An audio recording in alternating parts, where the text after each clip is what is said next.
Olá, eu sou Natália Guimarães, enfermeira, graduanda em Direito e pós-graduada em Saúde da Mulher. Olá, eu sou Luara Meirelles, farmacêutica, pós-graduanda em Sexologia e Sexualidade Humana e pós-graduanda em Marketing e Mídias Digitais. E juntas nós somos Deusas Têm Voz!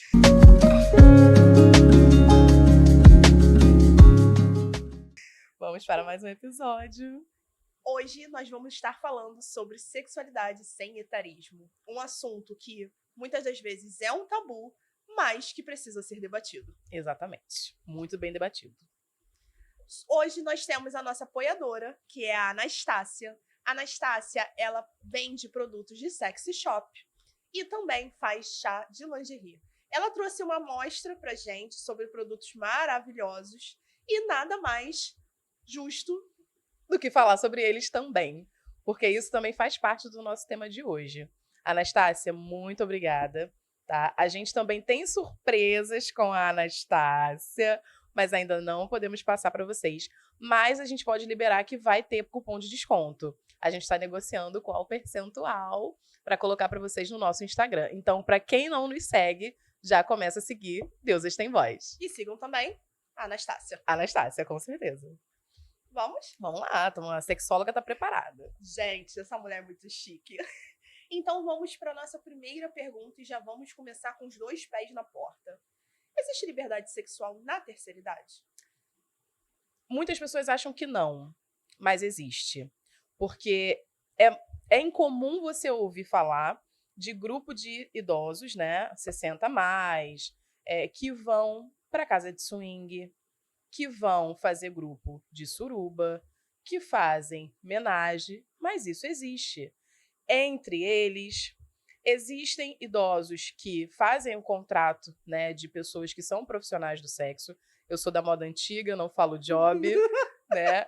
Mas são profissionais do sexo, independente do gênero, né, independente das orientações sexuais, eles fazem o contrato desses serviços. Então, assim, é muito antiquado da nossa parte achar que quem tem mais de 60 ou até menos, né? É aquela velha história, mãe e pai não transam, né?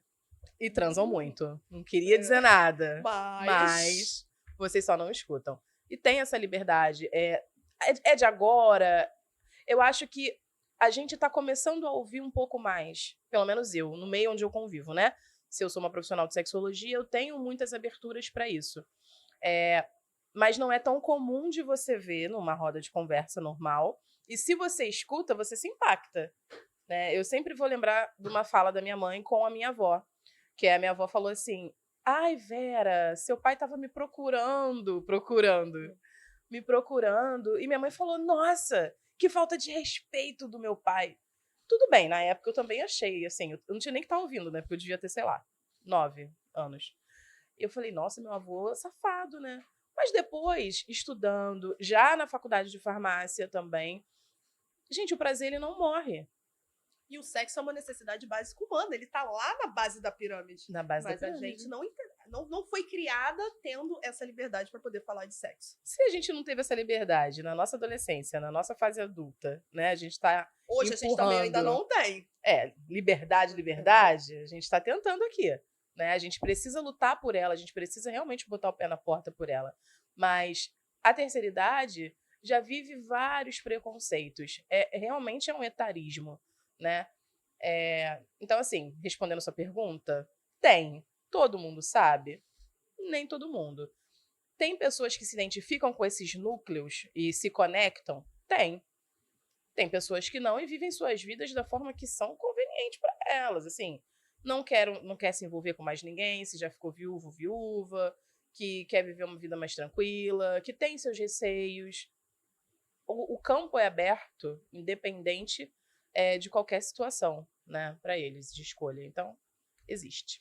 Em relação a tabu, quais são os principais tabus que vou dizer como comunidade, ok, enfrenta em relação a essa sexualidade? Vamos lá, primeiro tabu de que é nojento o sexo dessa comunidade, né, dessa população. Segundo, que muitas pessoas acham que só porque você já está com uma idade avançada, que ou você não tem prazer ou você não tem ereção.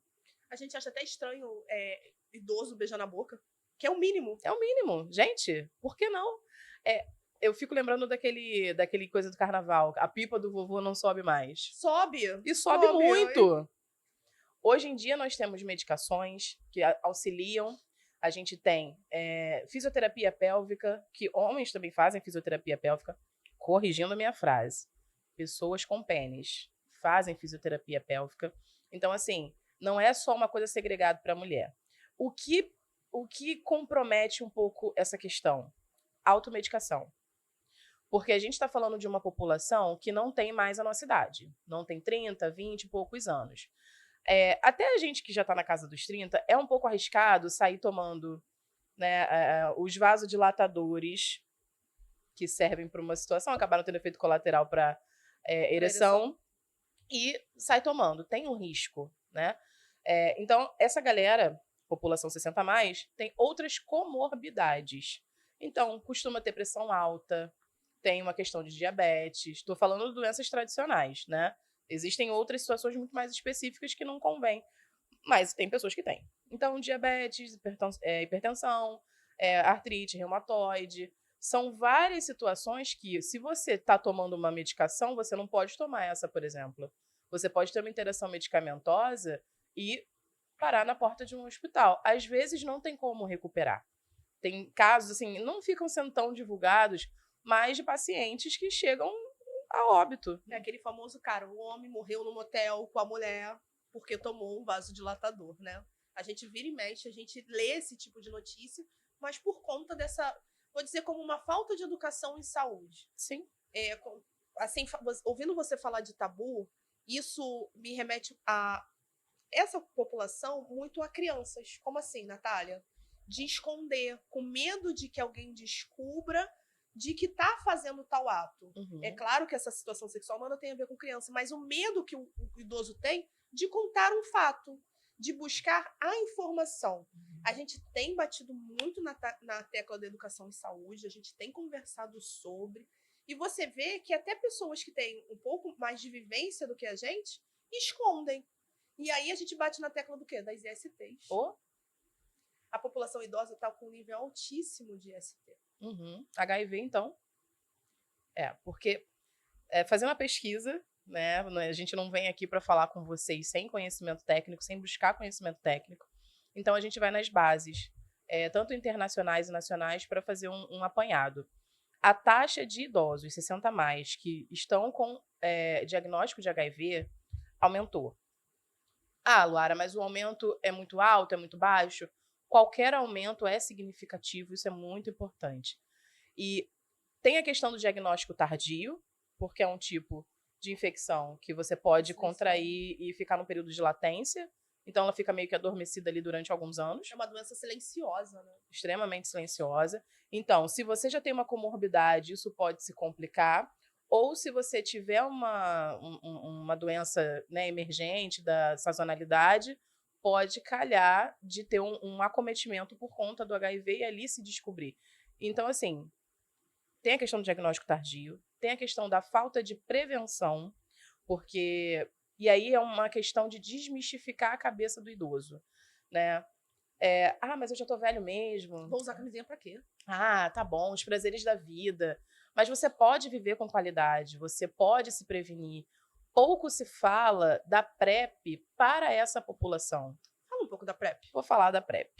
A PrEP. Fala da PEP também. Da PEP. Profilaxia pré-exposição ao vírus HIV. Existe um protocolo que você toma.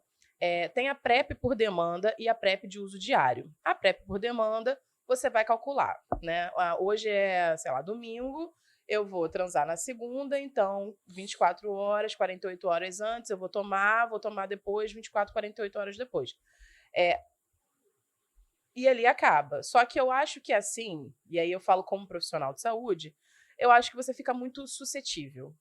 Ainda assim, por mais que você tenha uma prevenção, eu acho que você fica suscetível porque pode cair no esquecimento. A vida é tão louca, né, que a gente, né, acaba esquecendo.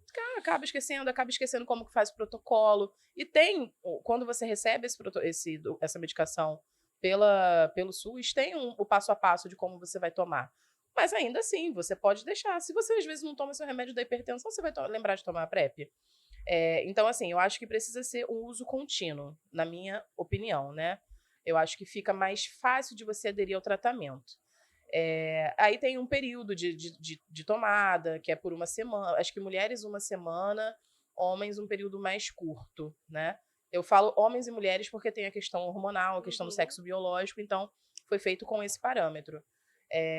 Tem um período mais curto para homens e para mulheres um período mais longo de janelas de proteção, né? Depois eu posso colocar isso no nosso perfil com um pouco mais de detalhe. E a PEP é a profilaxia pós-exposição ao vírus HIV. Você toma até 72 horas depois da relação desprotegida. Porém, ainda assim, quanto mais tempo você demora para tomar, mais tempo você fica descoberto. E se você puder tomar no primeiro momento que você, né, aconteceu ali, nas primeiras horas, é o mais plausível. Só que você não pode viver de PEP a vida toda. Por isso também a tomada da PrEP. Agora, por enquanto, está a questão do estudo, né, de fazer a PrEP injetável, então acho que isso também vai facilitar um pouco a adesão, tanto da população idosa, da população da faixa etária, né, que a gente ainda não chegou lá, eu acho que vai facilitar. Mas a gente não pode esquecer dos métodos de barreira. Por que eu falo dos métodos de barreira? Usar camisinha não é vergonha para ninguém. Pegar no posto de saúde não é vergonha para ninguém. Agora o Ministério da Saúde elaborou um preservativo que ele tem bolinhas na superfície para aumentar o sensorial de prazer da outra pessoa. Então, por exemplo, se você está se relacionando com uma pessoa com vulva, aquela pessoa vai sentir o sensorial daquelas bolinhas e vai aumentar um pouco a potência do prazer dela. Se você está... HSH, homens que se relacionam com homens. A pessoa que está sendo a passiva da situação também vai sentir o prazer ali um pouco mais potencializado por conta desse sensorial. Então, assim, a saúde, a tecnologia, né? Tem facilitado bastante, né? Tem facilitado. E a gente fala dos métodos de barreira, é necessário, que são os preservativos. E a gente também precisa falar da lubrificação, né? Não te cortando, Sim. Perdão, mas já te cortando, é importante também falar do preservativo feminino. Sim. Que eu também acho que é um grande tabu. Uhum. Porque eu, particularmente, eu nunca usei um preservativo feminino. Nem vejo essa distribuição tão fácil quanto um preservativo masculino. Sim. Então a gente acaba ficando, poxa, mas é o homem que tem que usar, mas eu quero me prevenir. Uhum. E a mulher bate naquela tecla. Não, eu só tomo remédio. E a população idosa nem isso. Mas o remédio aqui não vai prevenir a IST. Sim. Por isso a importância do método de barreira e a gente também entender como colocar uma camisinha feminina. Porque se a gente pegar a maioria das mulheres, né, as pessoas que têm vulva, Sim. não sabem colocar. Não.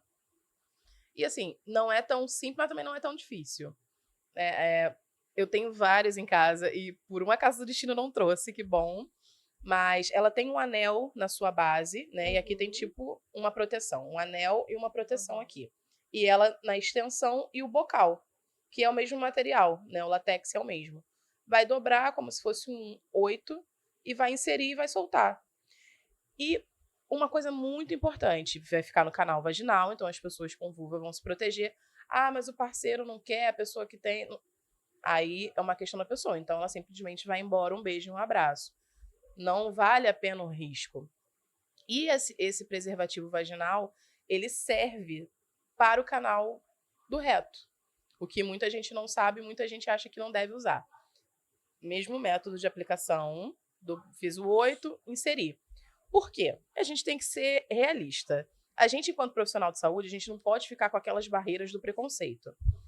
Se existe suruba, não existe só um ânus ali sendo participativo. Às vezes sim, às vezes não. Então, vai depender da animação da situação. Da galera, da organização. Se organizar direitinho, todo mundo transa, né? Então, pode ser que 3 pessoas estejam ali como passivas e 3 pessoas estejam como ativas e revezando. Você vai saber de quem você pegou o quê? Não. Obviamente não. E o que você pode pegar? Se não estiver bem lubrificado e você romper, você pode abrir uma ferida, ter uma questão de infecção generalizada ou não, mas alguma infecção ali, porque O canal do reto, ele não tem flores, né? Ele tem resquícios de fezes. Então, é muito sensível. Colocou, vamos botar aqui um exemplo. 3 passivas, né? Que Tô fazendo a conta. fazendo a conta. 3 passivas lá esperando a glória. Se as 3 estiverem com um negocinho, pelo menos elas estão protegidas. Isso que é importante, né? A gente ter essa clareza da proteção.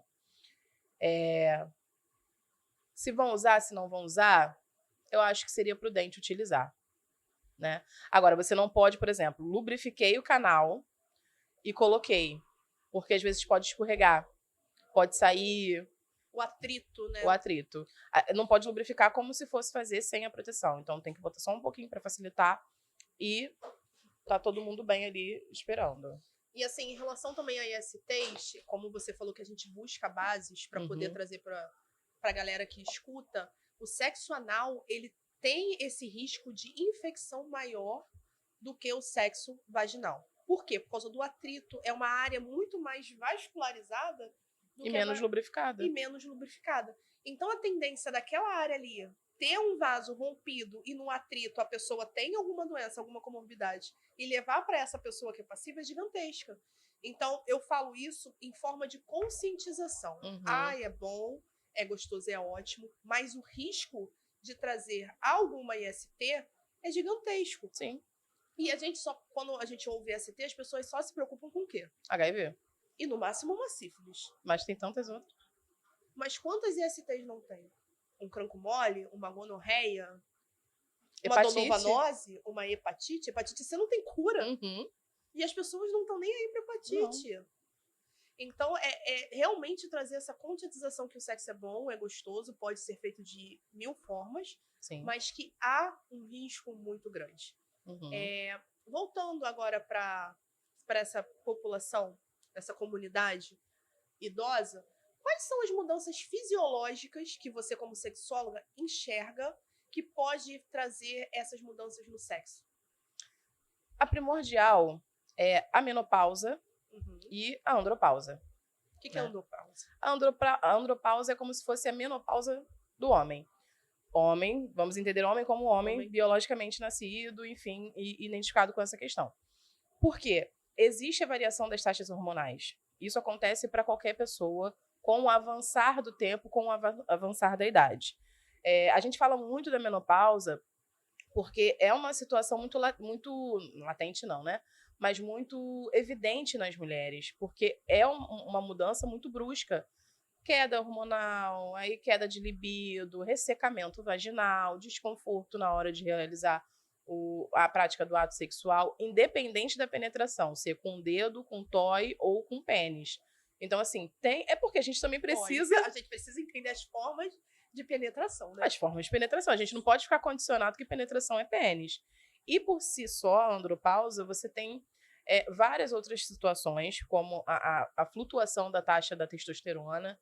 Então, às vezes, muitos homens não têm necessariamente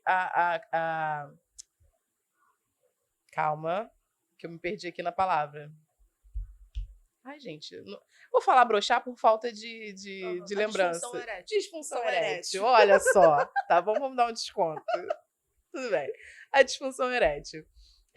A gente foca muito na disfunção erétil, mas assim, ele pode ter uma situação de depressão. Porque se você baixa a testosterona, você vê que é um hormônio tão forte que eles vão ficando deprimidos.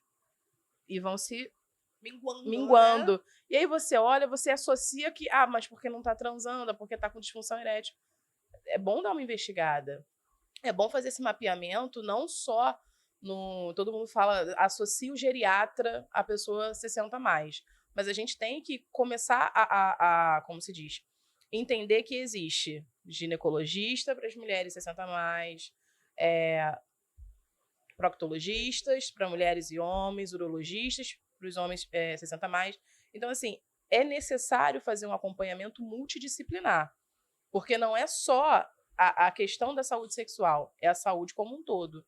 A saúde sexual, ela mantém aquela vitalidade dessa população. Sexo é vida, né? Sexo é vida. E tá na Organização Mundial de Saúde, né? Existe, gente, eu não estou me especializando por uma mera situação da vida. existe esse pacto pela OMS de que sexualidade, saúde sexual de toda e qualquer pessoa, né, com a idade para fazer essa prática, ela precisa estar regulada para entrar na qualidade de vida daquele indivíduo. Né? Então, assim, não é simplesmente a pessoa chegar e fazer tudo desarranjado. É necessário ter uma equipe multidisciplinar por conta de N comorbidades que podem acontecer por conta do avançar da idade, a questão do acompanhamento com o geriatra. E uma coisa que eu te digo, se os médicos, e eu digo médico, mas vamos entender como uma equipe multiprofissional, olhassem para o idoso, não com aquele ar de daqui para frente é só para trás, né? A gente vai fazer só uma regulagem, daqui a pouco está indo embora. A população, a expectativa de vida dessa população hoje no Brasil é de, em média, 77 anos. 76,4, porque eu pesquisei para ser mais exata. Daqui a 50 anos, essa expectativa vai ser de 84 anos para homens. Caramba. E 86, 87 para as mulheres. Então, a gente não pode só pensar na saúde do idoso como, toma aqui uma losartana, toma aqui o remédio para diabetes. A gente não está falando mais de uma população que não vai ser ativa. Né? A gente precisa tanto políticas públicas que vão precisar ser transformadas, como estão sendo transformadas, mas a gente também vai precisar pensar na saúde sexual dessa população, trazer qualidade de vida. Então, quando essa equipe multiprofissional entra na jogada, e já deveriam começar a entrar desde já, como que está a sua saúde sexual? Né? Vamos supor que você é uma senhora de 60 anos aqui na minha frente, maravilhosa, falando, você faz uma análise visual e conversa com ela, mas a senhora tem parceiros, tem parceiras, múltiplos parceiros? Como que funciona a saúde sexual da senhora? Como é que funciona a vida sexual da senhora? Para a gente poder tentar entender e traçar mecanismos de rastreio de doenças sexualmente transmissíveis. Os mesmos testes que são fornecidos no Sistema Único de Saúde, né? Se você chegar lá, você pode fazer um teste para hepatite, você pode fazer um teste para HIV, sífilis.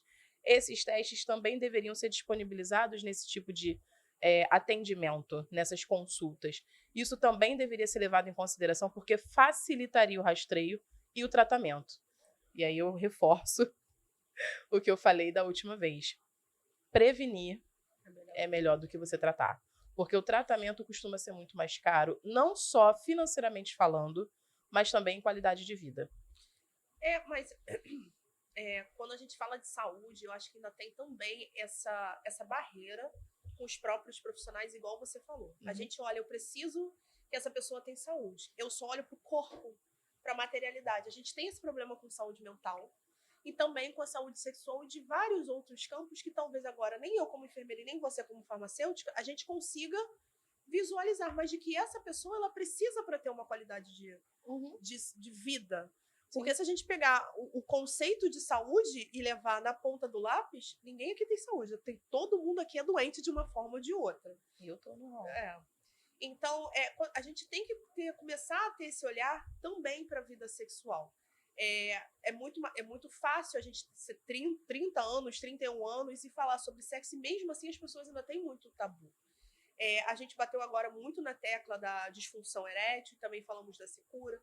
Você como sexóloga, o que você acha que a gente pode estar mudando em relação a essas duas situações, de trazer uma melhor qualidade de vida mesmo uma melhor qualidade de vida para esses idosos que estão nos escutando agora? O que eles podem começar a fazer? É claro, tendo uma consulta com o sexólogo, óbvio, né? É o primeiro passo. Mas para onde procura? O que faz? Como melhorar? Olha, o primeiro passo, se quiserem ajuda, entra no meu perfil. Entre no Deusas Tem Voz, lá tem o meu perfil. E eu dou essa consultoria, né, para essa população, porque as pessoas têm um hábito de nichar tudo. Mas a sexualidade é muito difícil de você nichar porque ela é multifatorial. Então, esse é o primeiro passo, você procurar profissionais capacitados para te orientar sobre isso. Segundo passo, se prevenir. Procura, sim, entender como se prevenir. Converse, sim, com as pessoas como se prevenir. A sexualidade na terceira idade, ela não deve ser uma coisa privativa. Não deve ser uma coisa isolada. é uma realidade. Então, ela precisa ser dita. Previnam-se, usem preservativos, usem com auxílio de um profissional de saúde, tá? E aí, nesse caso, tem que ser um profissional do SUS ou um profissional particular, mas tem que ser um médico. Apesar de que médico, farmacêutico, enfermeiro, a gente pode prescrever. Mas o enfermeiro e o farmacêutico, se eu não me engano, somente no SUS. Uhum. E os Isso, médicos... A gente até brinca que a gente não prescreve, a gente reescreve. A gente reescreve. Eu fiz o curso, me formei, e não posso prescrever porque eu não sou uma farmacêutica que atende na ponta do SUS. Então, assim, o que também eu acho que fica super isolado, né? Casos a casos, a gente tem que analisar tudo e, às vezes, enfim. Você é farmacêutica no SUS aqui, em qualquer lugar, você é farmacêutica. Farmacêutico. Enfermeira, enfim. Eles acabam limitando a nossa atuação.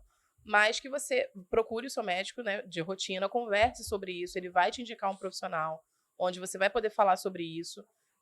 Eu acho que um profissional adequado até para isso é o infectologista, deixando bem claro que, como é uma equipe multiprofissional, multidisciplinar, o infectologista também faz parte, porque ele trata dessas questões de sexualidade, de doenças infecciosas, e ele vai te dar o caminho da PrEP, porque não é só tomar a PrEP, né? A gente fala assim, a população, terceira idade, pode fazer o uso. Só que existem uns exames para poder observar, principalmente a depuração, a excreção desse medicamento. Então, se você tiver com a taxa de excreção de urina baixa, você talvez não entre nesse rol. E aí você vai precisar fazer uma reversão de método para se prevenir. É importante. Usem preservativo, usem lubrificante, monas com vulva. Cadê? Que a nossa maravilhosa apoiadora trouxe pra gente. Esse daqui é um excitante, né? Para poder aumentar a vascularização ali auxilia, né? Esquentar ali o canal vaginal e, esquentando o canal vaginal, você aumenta a circulação, porque também é um canal vascularizado. Então, assim, para esquentar a relação funciona. Cadê o outro? Esse daqui. São 2 lubrificantes.